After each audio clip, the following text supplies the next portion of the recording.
variant of the coronavirus, and that is Omicron. We're going to get into the heart of the matter. So lots coming up your way on the show this morning. I kind of wonder, where do we start after having the crazy week we've had? And obviously after the family meeting last night with the president, obviously Cyril Ramaphosa. On the show today, we'll be talking with Levy Ndou. He is a political analyst and lecturer for political sciences and public policy at Tshwane University of Technology. We're going to be analyzing the president's speech. Also on the show, Shaheen Issouk, president of the South African Hajj and Umrah Council, to talk to us about the South Africans' position as far as Umrah and Hajj is concerned, particularly Umrah, because we know in South Africa, normally December time, lots of people go on Umrah. So we're going to hear what's happening on that front. And then Yasmin Suka, former Truth Commissioner and human rights lawyer, is going to be talking to us about apartheid crimes, or apartheid being charged as a crime against humanity. Dr. Shada Umar, Clinical Director at the Teddy Bear Clinic for Abused Children, is going to talk to us about the 16 days of activism against gender-based violence. Also on the show, we're going to be looking at environment issues. And this time around, Lisa Starr will talk to us. And she is an environmental expert and founder of the Helderberg Ocean Awareness Movement. Last but not least, Becky Sisa's editor-in-chief, Mia Malan, is going to talk to us about Omicron. What else? So that's all coming up on the show this morning. I'm just having a slight problem hearing my guest. Let's see if we can connect up with the guest and get the show on the road. But first, let's take a short ad break.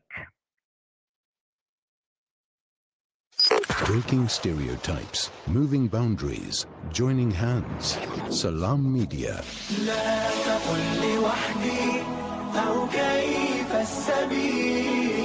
Humanity sets the agenda.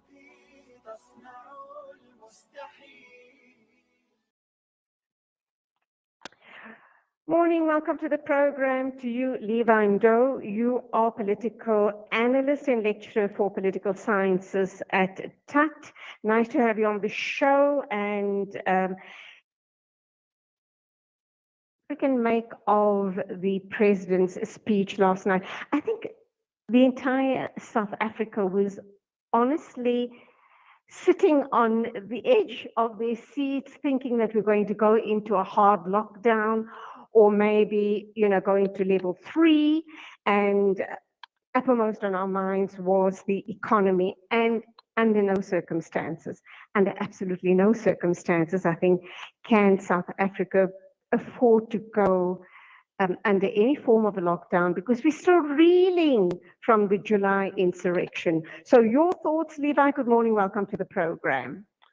Good morning to you. Good morning to the listeners of Salam Media. Thank you for having me.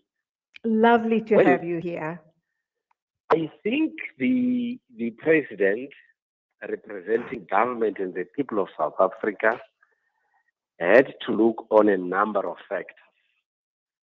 The first factor is that the government in South Africa has done well in terms of creating an awareness about the virus, and also in terms of creating regulations that has to be followed to prevent the spread of the virus.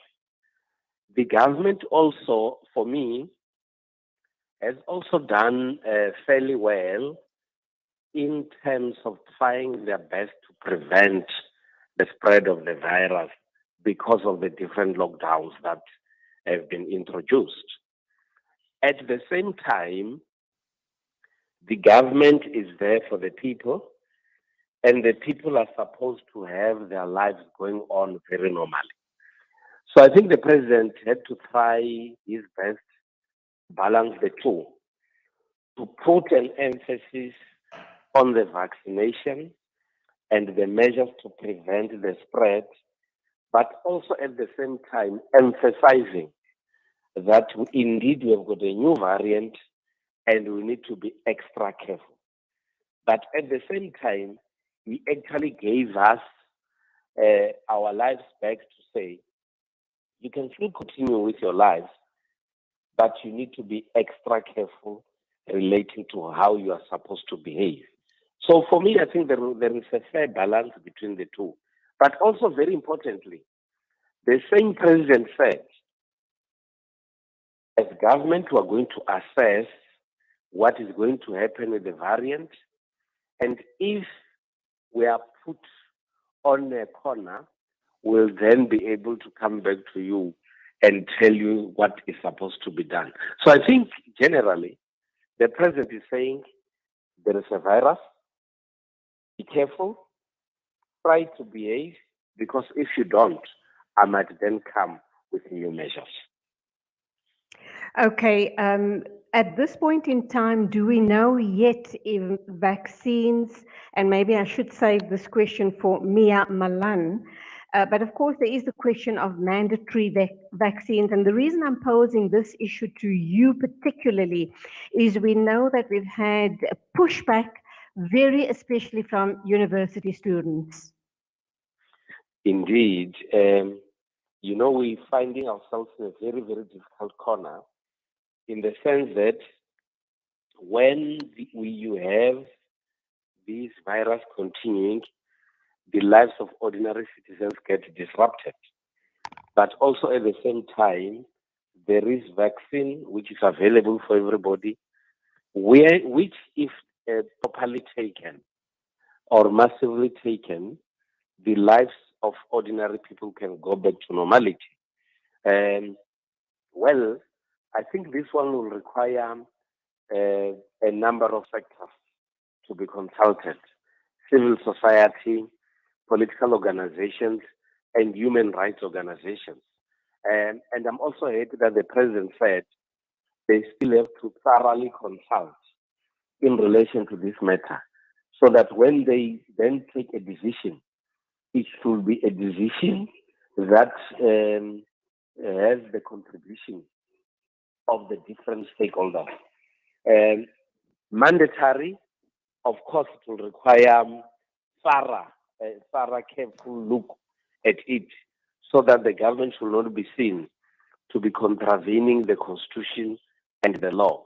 But I think at the core of the message by the president, it is about encouraging citizens indeed to go out and vaccinate, so that we are able to fight and win the battle against COVID-19.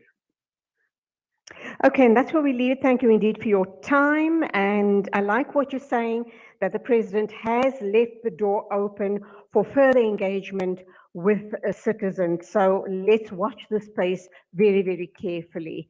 Levy Ndou, political analyst and lecturer for political sciences at Tshwane University. Thank you indeed. You're always welcome. Thank you so much.